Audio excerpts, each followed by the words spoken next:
Hey everybody, Scroft here. Welcome back to the channel and welcome back to Bevington Farm. It's now April, which means one good thing, plenty of work to do, and we finally got out of them harsher months. A couple of things can happen now. We can put the cows out and we can also do some mowing, get our first cut in, which is going to be silage bales. I explained in the last episode why we're going to go for silage bales and we're going to stay away from the bunker. And we're not going to be doing hay because hay we really do need the summer months for. And yeah, with the grass drying that goes on now with the realistic weather mod, it's important that we do that. So yeah, grass silage is on the agenda, but we've also got another job, which is it's time to do some fertilizing. Either we're going to be spraying liquid fertilizer or we're going to be spraying some herbicide. Ideally, I'd like that kind of spot spraying technology, but it's just too much money. I'm already going to have to lease out probably quite a lot of stuff, to be honest. I've also got to find a way of getting a harvester. That, again, might be something we lease out. But there's so many questions, so many ways. How are we going to make money? Well, how are we going to make the money to buy the harvester? I think realistically what we're going to do there is probably lease the harvester out, do the harvest from that money, buy a harvester, second hand or something like that. Yeah, I think that's got to be the only option for us, unfortunately.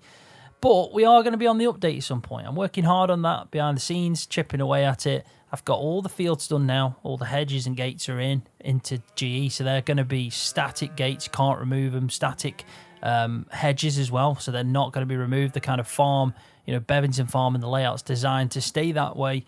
If you want to build in this area or remove some sheds and stuff like that, you're going to have to go in GE. But yeah, that is that's going to be the way that Bevington Farm is going to be in the update. Just the hedges and the fields and stuff like that are designed to be like that. That's the kind of like the old school way of mapping before placeables and everything was removable. It takes a lot of time to do that as well, but I decided just to kind of make it the way that I thought was best, to keep Bevington Farm the way it is, really. So yeah, the update's going to happen soon, hopefully anyway. And because of that, I've got to try and sort out porting the save game over, even though it requires a new save.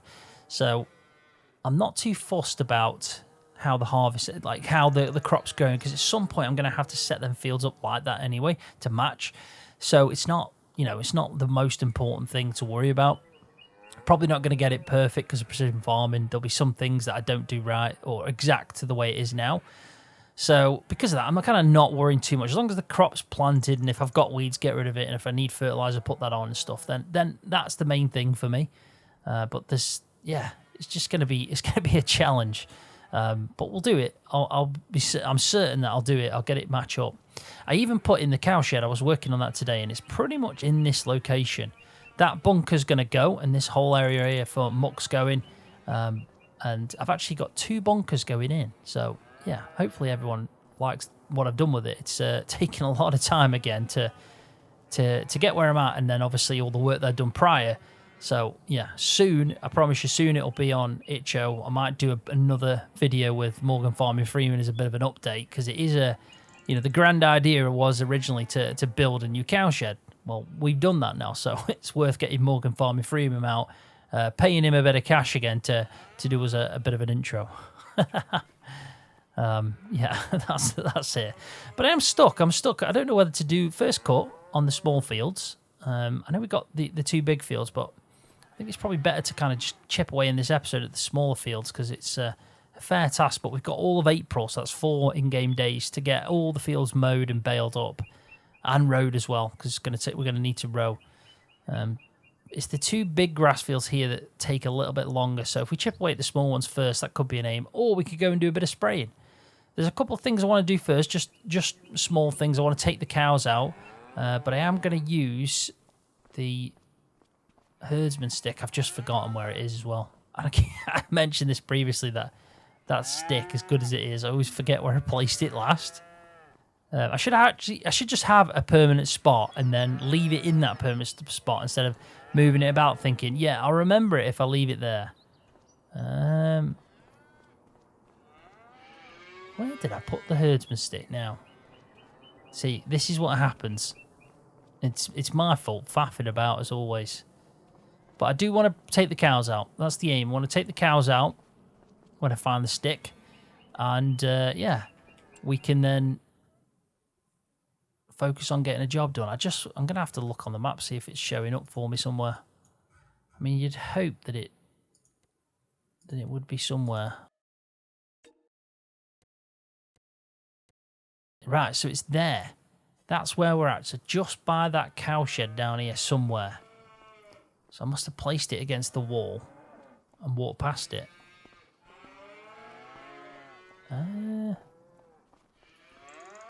There it is. Now I can see it. There we go. Right, so let's start off with our dairy stock. We're going to mix them all together, but there is something I do want to make sure I do, which is not put 2 bulls in. So it's important that I don't do that. So I've got some young milkers here that are all female. So let's move all them to the animal, to the stick. It's a job done. And then we'll grab these ones just here. And I think what I'm going to do is I'm going to leave in any bulls that we've got. So I know I've got one here. So I think I can actually select all now. Select all. Yeah, you can. That's brilliant. So yeah, well, that's all our milkers. So let's... what have we just done? Move to trailer. And then move to trailer, because, yeah, that was me faffing about. So I've got all selected. What is going on here? Select all. Move selected. There we go. That's what I wanted to do. And then all my dairy stock are now in here. But, I mean, this thing, I'm going to have to turn super strength on, because it's a nightmare that stick is to pick up sometimes. Yeah, what we're going to do is keep the 2 bulls. There's 2 bulls that I originally got, and both of them now are not going to be my main bulls. So I'm going to leave them inside, condition them up. They're probably already at a good age, and we're going to sell them off. I would like to probably keep some backups just in case like a bull dies, but if that happens, then, well, we're just going to have to buy another. So select all, move selected. That's 13 dairy stock in here. And we should have 1 bull, which we have, and the rest are all our milkers. So they're now going to graze this field. It's nice to see the full amount as well. That's one of the big positives to that mod, is we can actually see all the cows that we actually have. It doesn't restrict what we see, unless we've got like more than 200, which we haven't got. So we don't have to worry about that. But let's get these in. Now, this is where I think I brought them in for when it was snowing. So, yeah, I've got a milking bull there, which is fine. This is my young bull. That's the main one. It's got the best genetics. That's now at age. So, if we move these 4, and then our indoor beef stock. In fact, what we could do, yeah, let's do that. Let's move this one as well, because we'll put them both in that shed, the main beef stock shed around the corner here. And then they can just stay inside. I mean, it's important to start. I like the fact that I've starred up what's, got the best genetics, especially when it comes to like ones that are just seem a bit rare and obviously quite good. So, yeah. So let's go move select. Oh, no, not that one. We want to select all, move selected. That's 12 animals. And then we shouldn't have any, so that's right. But what we want to do is put in this milk bowl, and then when we find our 2 bulls here, this one that's 3,000, look at the price of that already. 4,200 with the quality of that one is insane. For its age as well, it's only 12 months, but it's already at 995 kilograms. It's a ton. It's a beast of a bull. So let's move these back into the pasture. So now we've got 2 bulls in there, which are technically our unwanted bulls, unfortunately for them. And then these are going to go out to this pasture up at the top. I mean, there was a mod in 22 that moved selected animals to another pasture. But Arrow is working, as far as I know. I haven't heard off Arrow in a bit, but I know he's been working on the mod that will allow herding. So that's going to be super interesting. Imagine it if it was like multiplayer. If you can do it on multiplayer and there's loads of people herding. So there we go. We've got 15 beef stock out into this pasture, all kind of conditioned up. We need to probably look at these because you've got some that are doing really well, but we obviously need them to breed out as well. So we need to try and figure out like what we're doing. Are the ones, are we using them as the actual breeding stock? And then maybe the calves that come off them, you know, are we, or are we going to sell them? I'm just thinking though, 'cause some of them will have really good genetics because the two bulls are like stars. So they've basically got perfect genetics. I'm going to leave that there and I'm going to forget where it is, as always. But let's just quickly shut this gate. But no, if you look, basically, if I look at them now, the beef stock that are in the outdoor pasture, this one's got obviously really good genetics. It's like the maximum, basically. Same goes for anything that I put a star on. So this breed, so this one here that's having one baby, or one calf. The cattle that come off them, so the calves, the offspring of these two, might have a really good genetics against it. It might be good to keep them to kind of have a nice pool of breeding stock that have got the best genetics. But definitely going to have to sell some of the calves. We'll just have a look at the quality of them. It's unfortunate we can't see the quality in here, and even in this monitor section, we can't. I mean, don't get me wrong, this is really good, but yeah, it's not perfect. That's going to be the two bulls that are inside. That's how much they're going to eat. 643 for the sheep. Don't have to worry about that. But that's 10,000 a day on this outdoor pasture. 6,000. So that's 16,000 litres a day for these cows that are now outdoors. But if we have a look, just have a look. There's 79,000 in there. So that's 8 days worth already. So we're definitely not going to need to do anything. And then 40,000 there, which is why I want to have the feed at such a high rate, because when they're indoors, that's mainly going to be when I feed them. So I've only got like a good, probably like 8 months, 9 months where I'm feeding them indoors. So, you know, the feed that we do make, we want to use up. Right, so that's that done. Just quickly, I want to add, I had a lot of people that have contacted me or messaged me and asked of ways to support Arrow. So I noticed that Arrow's now got on his GitHub page, he's got a link to support him and donate to him. So if you do want to do that, you know, feel free to go on his GitHub page and support him. A lot of people have asked about that and queried him, just queried that, you know, can we show him some support because of what he's doing.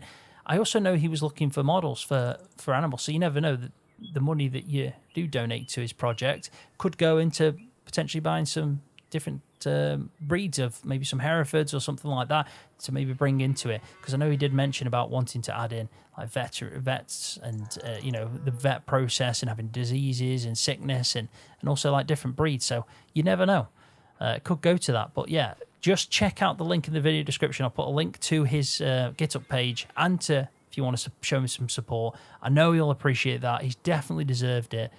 So yeah, the option's there if you can and you are able. Right, anyway, let's get this done.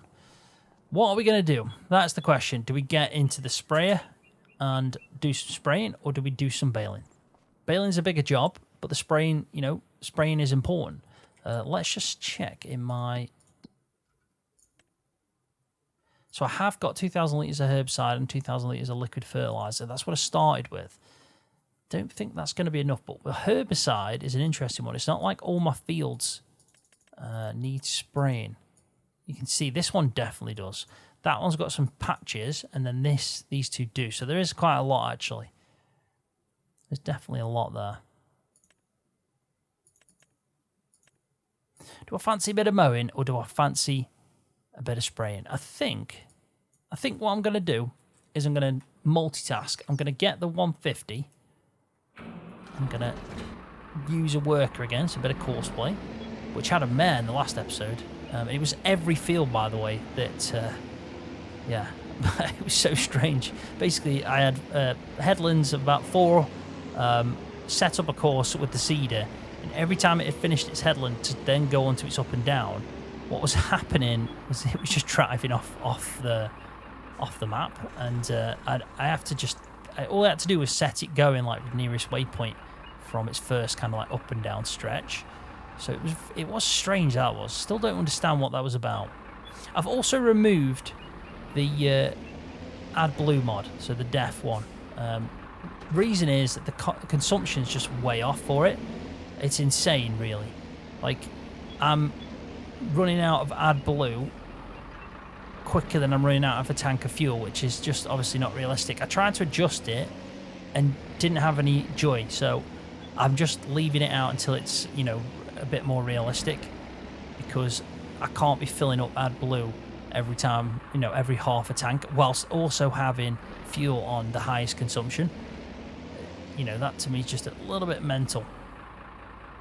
Now, this is going to be tricky, because if I've put the herbicide on the other side, I'm not going to be happy about this, so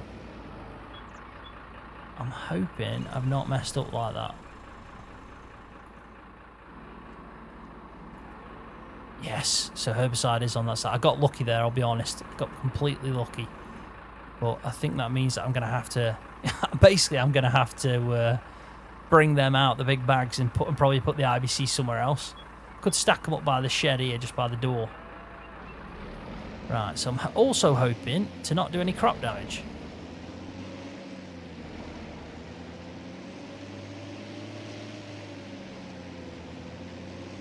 I mean, I could change Daenerys if I need to, but I haven't got loads of money at the moment, and I don't want to keep spending money I haven't got, really. And also, yeah, taking out loans, because that's the only option for me, really, taking out loans. I mean, I've got 21,000, which is not too bad. It's just, no, it's a bit of a, yeah, I just don't want to run out of money, basically. And the moisture as well. I've noticed the moisture on my fields is insane. They're all about high 90s. But if I go to my moisture settings here and look at all the fields and then refresh, you can see that, like, it's only like 60s and then you got some 30s. So I don't know what's going on with these fields. But in the update, all them fields are part of, you know, set up in game. That should help out a lot. We should get, basically, we should see our own fields as well. So that's another positive of doing that. So I'm not too fussed about it. I can always reset as well. You know, that's one of the good things you can do. You can just go to settings. In fact, let's do it, because, I mean, that's just crazy, being at 99%. But if we go to rebuild and then just put 50 and go OK, and then back up to moisture, we'll refresh it, and you can see now everything's back to kind of like a nominal or a normal setting. And this one's now at 3. So it's not, let's just say that's not normal, but it'll do. It'll do. I don't know what's going on there, but it's better than what it was. And I'm pretty certain I shouldn't do crop damage. I have got crop damage on, unless I've turned it off for a reason.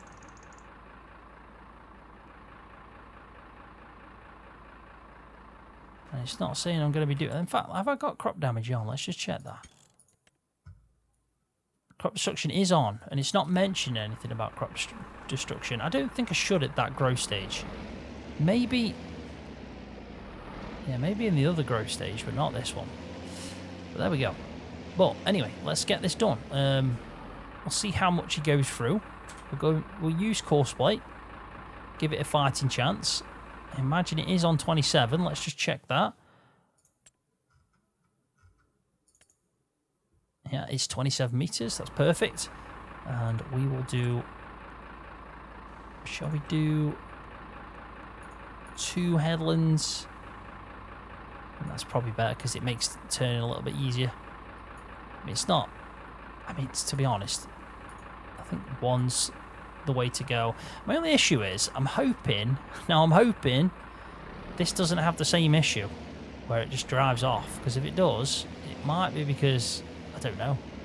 It could be just a bug within course play, or it could be the fact that these are kind of like custom fields that I've ploughed in. I doubt it though, because that works anyway in course play. It's not like that's a normal thing. It definitely works. But here we go. Let's hope the herbicide lasts out. If not, we're going to have to get him buying some. But main focus, until we move on to the update anyway, the main focus has to be just to get the ball rolling. And get our fields planted in and ready to harvest, and make enough bales to kind of port over, because it's easy to port over. Now, I haven't really been speaking much recently on any Giants content. So, like, normally I like to do like some update videos and news videos for everyone watching on the channel. If it's a DLC coming out or anything like that. I did it on the last DLC, but I haven't done it on the Plains and Prairies one. Now, to be honest, I actually think the Plains and Prairies DLC is a lot better than like the Netsact pack that we got. That just wasn't for me.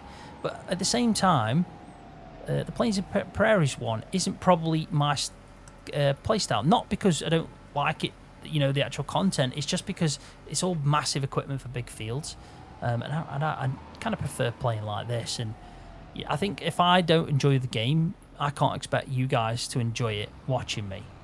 So it's important that I actually enjoy what I'm doing. So yeah, that's the only reason I haven't done much on it. But I have to say, the fact that Ford potentially could be in the game is a massive positive. You know, it's a big positive. I'm happy about that.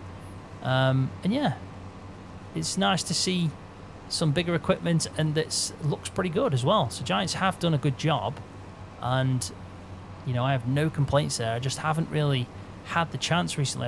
I've been prioritizing other things on my channel, like the fact that I'm doing a vlog on a farm, and I've been doing an actual edit to a map that's made me learn quite a lot along the way, but I am learning as I'm doing it, and it's taking up a lot of time. And you know, I'm enjoying this whole Bevington farm and making something that people can play on as well. So it's not allowed me to do everything I would have liked to have done. So I've had to prioritize things, and obviously with that, other things have missed out.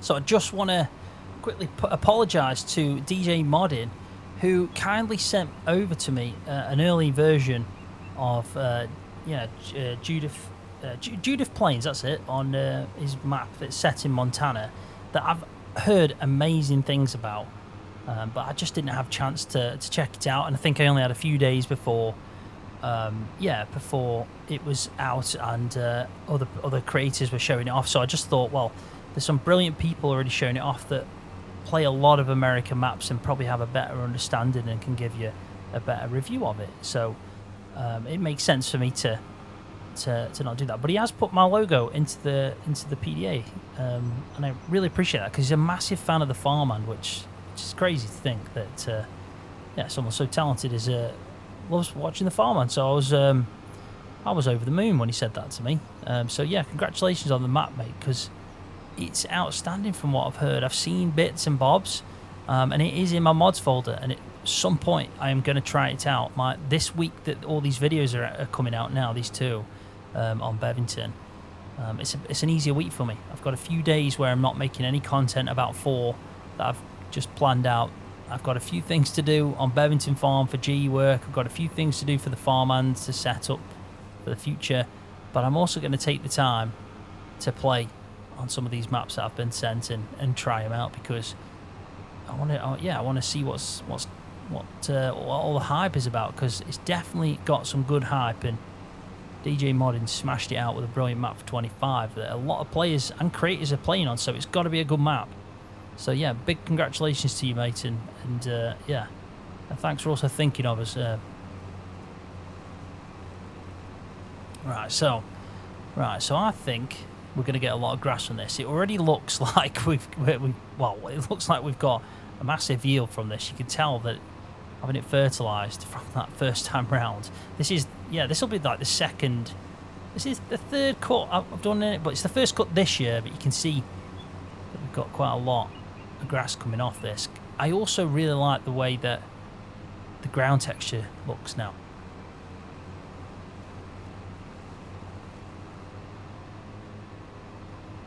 So anyone that's mowing on Bevington should see this texture as well, this cut grass texture. I mean, the grass itself is a little bit more yellow, but also the ground, which you probably can't see because of the grass sitting on it, but there is the ground texture that's quite yellow as well. So it does complement each other, and I like the fact the grass is sitting on top of it. I think I've got a nice balance there. And I always found the grass, you know, when you cut it, it usually goes quite yellow after in fields, because it's usually quite yeah, it's so lush and thick that it doesn't get much sunlight at the bottom, so you just get kind of a yellowness to it. It soon disappears anyway, so it starts when it starts growing back, but I think it does look better. But we're going to get this done. We're going to get all three, I mean, 1, 2, 3, 4 fields mowed, rowed and baled. I might have to do some chopping in the time lapse to get it all in, but I'm definitely going to get it done. And we'll see how many bales we've got at the end.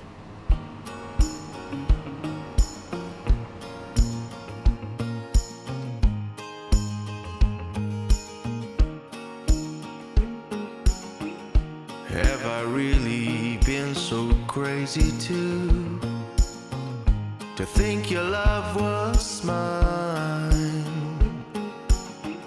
Serenading to sinking moons. Oh, I've been so blind as our love was slowly turning blue. My blood grew red. No, I can't believe that thing is true. Believe that thing you said. No, I don't care where I'm going to. This town's too small. Baby, you were my burning tower. Now I'm too high to fall. 7 seasons have come and gone.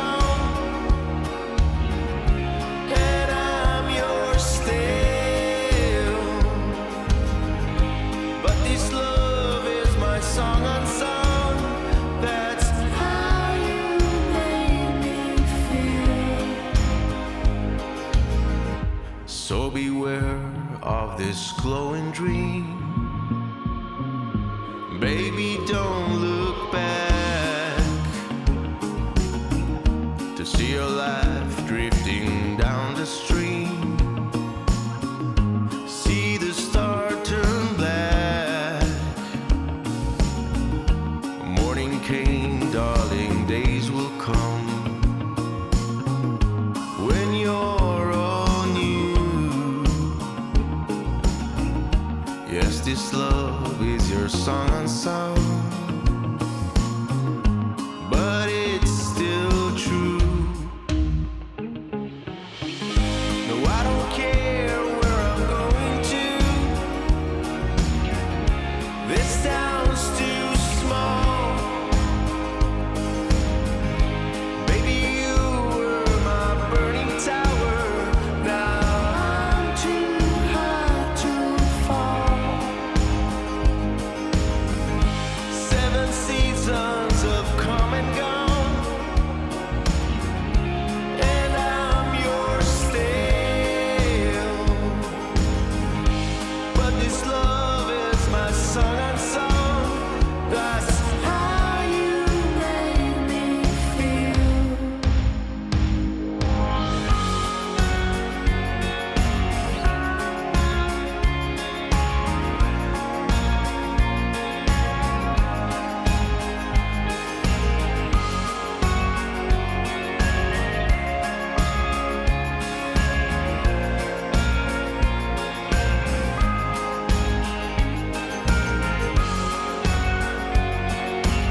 Welcome back, everybody. I can't believe how much grass I've got. This field is peppered with bales. It's made the job slow going. I think I know why. I had a quick look because I'm absolutely micromanaging courseplay with this spraying, so I can't wait to get on the update when all the fields are laid out properly, because I'm hoping that courseplay kind of sorts that out, but this was a nightmare. I had to sort that out 3 times, but I got one field done. I'm kind of on the limit of running out of herbicides. There's no point in him carrying on with any of the others. I'm going to get some herbicide and do this myself at some point, but at least we got one of them done. Yeah, but yeah, not very good at all, courseplay isn't. Obviously, it's probably got something to do with the way I've set these fields up, I imagine. Not sure. It's a weird one, though. Going back to the actual yield, I think it might be my fault. I looked at this and was looking at my settings. I noticed I'm like on 120% here for moisture yield factor. Now, I can't remember changing that. So, I mean, I've always wanted it to stay at, just the standard 100, but my because I reset the moisture, it's pretty much in perfect moisture. So what's happened is we've got an extra 20%. I mean, ideally I wouldn't have done that. It's one of them where I feel like it was a mistake. Oh well, but kind of don't want to be having 120%. I feel like 100% with the little bit extra they give you anyway for having perfect moisture is not a problem. But yeah, I probably should have just kept it at 90, well, 100. It was like 100% moisture, which is crazy. I mean, I really did need to reset that because it wasn't working very well. This is way too many bales. I mean, I've done one field and I've got a silly amount of bales, and the 5,000 litre bales these are. They're not like the small bales, like the 3.5. These are 5,000 litre silage bales, and I've only baled one field because of the fact that I've got that much grass. So I'm glad I noticed before I started mowing my the bigger fields. But we're gonna have that many silage bales that I'm quite happy with how much the. Yeah, I'm very happy basically with the amount of feed the cows have got. Are consuming, sorry, the 500%, because this is insane. It makes me think that I might actually start giving TMR to the cows that are out and grazing. Just going to, give them a mix a day or something, just to get rid of some of this feed, because I'm probably going to, I'm more than likely, if not definitely, not going to need all this. This is an insane amount. I do need more cows, though, so maybe it can just mean that I can get more animals. Because 500% is an increase in itself, so when I've got like maybe 50 cows, or who knows, maybe even more when it comes to milkers, it kind of makes sense to just have as much feed as possible, but that is a lot of bales. There's a massive amount of bales, in fact. But it keeps me busy, and I've got plenty to do. There's going to be a bit of a jump cut now till the next episode.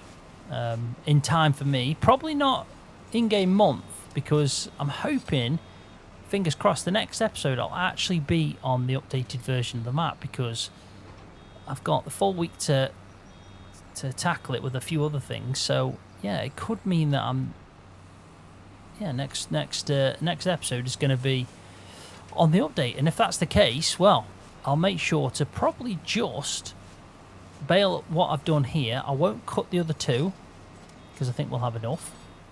I'll try and get the save game to kind of match up as best as possible whilst also starting a new save.